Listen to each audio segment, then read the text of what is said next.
हमारी रगों में खून बहता है जो 1818 में शौर्य वीर 500 ने 28,000 को कोने चबा दिए थे।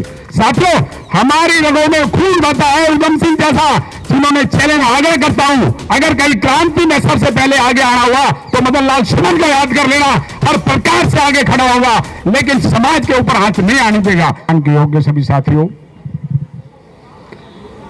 जिस बात को लेकर के आज हम इकट्ठे हुए हैं, सबके दिलों में आग है, बड़ा दर्द है।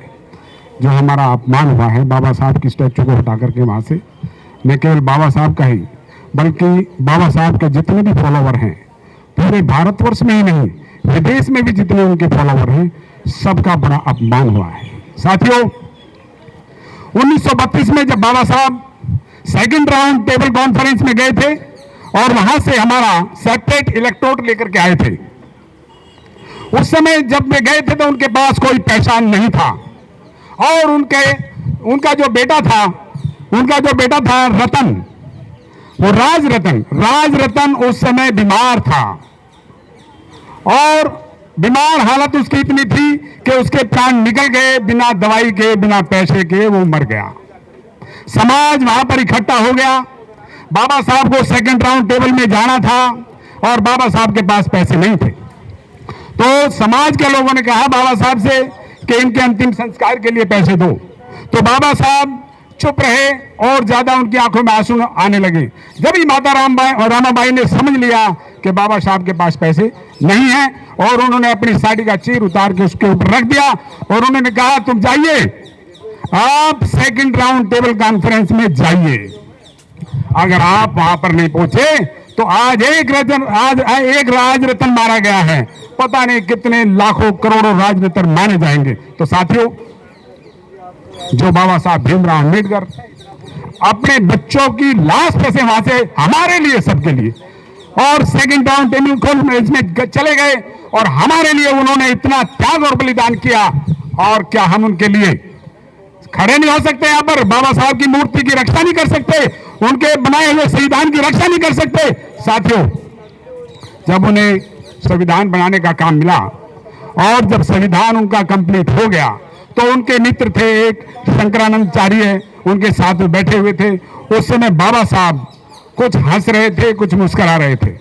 तो शंकराचार्य ने पूछा कि अम्बेडकर जी, आज तो आपको बहुत खुश होना चाहिए, आपका जो उद्देश्य था गोल था वो पूरा हो गया, आपने संविधान बना दिया और सबको अधिकार दे दिए। कह रहा मैं इसलिए रो रहा हूं कि मैं अपने राजरत्न को बहुत बड़ा आदमी बनाना चाहता था, आज वो नहीं है, मेरी याद आ रही है, इसलिए मुझे आंसू आ रहे हैं।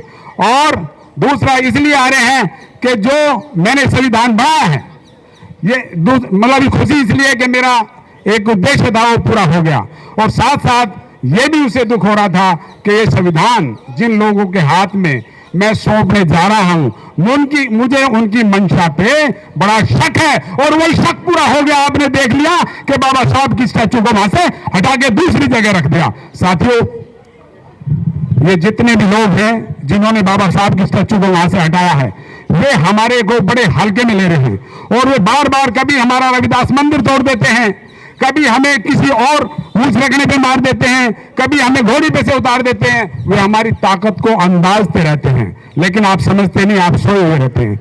आपको मैं बता दूं साथियों, हमारी रगों में वो खून बहता है, हमारी रगों में खून बहता है जो 1818 में शौर्य वीर 500 ने 28,000 को कोने चबा दिए थे। साथियों, हमारी रगों में खून बहता है उधम सिंह जैसा, जिन्होंने चैलेंज करके जनरल डायर को सामने से, पीछे से नहीं, सामने छाती पे गोली से उसे उड़ा दिया था। साथियों, हमारे रगों में खून बहता है 1857 के अंदर माता दीन वाल्मीकि जिस समय चला करते थे, अंग्रेजों की रूह कांपा करती थी, अंग्रेज अपना रास्ता बदल देते थे। साथियों, हमारे रगों में उनका खून बहता है। जो झलकारी बाई जिस समय उनकी तलवार चला करती थी, अंग्रेज दुम उठा करके, दुम दबा करके वहां से भाग लेते।